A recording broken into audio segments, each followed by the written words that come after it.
Hello, നമുക്ക് നല്ലൊരു നാടൻ ചമ്മന്തി ഉണ്ടാക്കിയാലോ? നല്ല ചൂടൻ ചോറിൻ്റെ കൂടെ നന്നായിട്ട് നമുക്ക് നല്ല കുഴച്ച് കഴിക്കാൻ പാകത്തിനുള്ള ചമ്മന്തി. എന്തുകൊണ്ടാണ് ഉണ്ടാക്കുന്നതെന്ന് അറിയാമോ? മത്തങ്ങ വെച്ചേട്ടാ കേട്ടോ. ആദ്യമേ ഒരു പാൻ വെക്കുക, അതിലേക്കൊരു ടേബിൾ സ്പൂൺ വെളിച്ചെണ്ണ ഒഴിച്ചു കൊടുക്കുക. പിന്നീട് നമുക്ക് 1 ടേബിൾ സ്പൂൺ ഉഴുന്ന് വേണം കേട്ടോ. ആ ഉഴുന്ന് ചെറുതായിട്ടൊന്ന് ചൂടായി കഴിയുമ്പോഴത്തേനും അതിലേക്ക് 3 അല്ലി വെളുത്തുള്ളി ഇട്ട് കൊടുക്കുക, 1/4 ടീസ്പൂൺ കുരുമുളക് ഇട്ട് കൊടുക്കുക, ഒരു 1/4 ഇഞ്ചോളം ഇഞ്ചി ഇട്ട് കൊടുക്കുക കേട്ടോ. പിന്നീട് നമുക്ക് 2 ടേബിൾ സ്പൂൺ ചെറിയ ഉള്ളിയും വേണം, വറ്റൽമുളക് ആവശ്യത്തിനുള്ളതും വേണം, നമ്മൾ എരിവിന് ആവശ്യത്തിന്. പിന്നീട് 1 നെല്ലിക്കയുടെ മുഴുപ്പുള്ള വാളംപുളിയും വേണം. പിന്നീട് നമുക്ക് മത്തങ്ങ ഇതുപോലെ ചെറുതായിട്ട് കട്ടി കുറഞ്ഞ് ക്യൂബ്സായിട്ട് അരിഞ്ഞതും കൂടി ഇട്ട് കൊടുക്കുക. ആവശ്യമുള്ള ഉപ്പും ഇട്ട് ചെറു തീയിൽ നമുക്ക് വേവിക്കാൻ വെക്കുക. ഇടയ്ക്കൊന്ന് ഇളക്കി കൊടുക്കണം.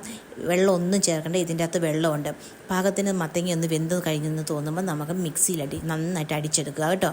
മിക്സിയിൽ നന്നായിട്ട് അടിച്ചെടുത്തതിന് ശേഷം അതിലേക്ക് തന്നെ നമുക്ക് കുറച്ചൊരു പച്ച വെളിച്ചെണ്ണയും കൂടി അങ്ങ് ഒഴിച്ച് കൊടുക്കുക. എന്നിട്ട് നന്നായിട്ട് ഇളക്കിയെടുക്കുക കേട്ടോ. നല്ല ടേസ്റ്റാണ്. മസ്റ്റായിട്ടും നിങ്ങളിതൊന്ന് ട്രൈ ചെയ്ത് നോക്കുക. അത്രയ്ക്ക് നല്ല ടേസ്റ്റായി ചമ്മന്തി കഴിക്കാനായിട്ട്. മത്തങ്ങ ചമ്മന്തി നിങ്ങൾ ആരും ഉണ്ടാക്കിയിട്ടില്ലല്ലോ. അപ്പോൾ എല്ലാവരും ട്രൈ ചെയ്യുക. അപ്പോൾ ഞങ്ങളുടെ വീഡിയോ കാണുന്നവർ ഞങ്ങളെ സബ്സ്ക്രൈബ് ചെയ്തിട്ടില്ലെങ്കിൽ ഞങ്ങളെ ഒന്ന് സബ്സ്ക്രൈബ് ചെയ്യുക, ലൈക്ക് ചെയ്യുക, ഷെയർ ചെയ്യുക. താങ്ക്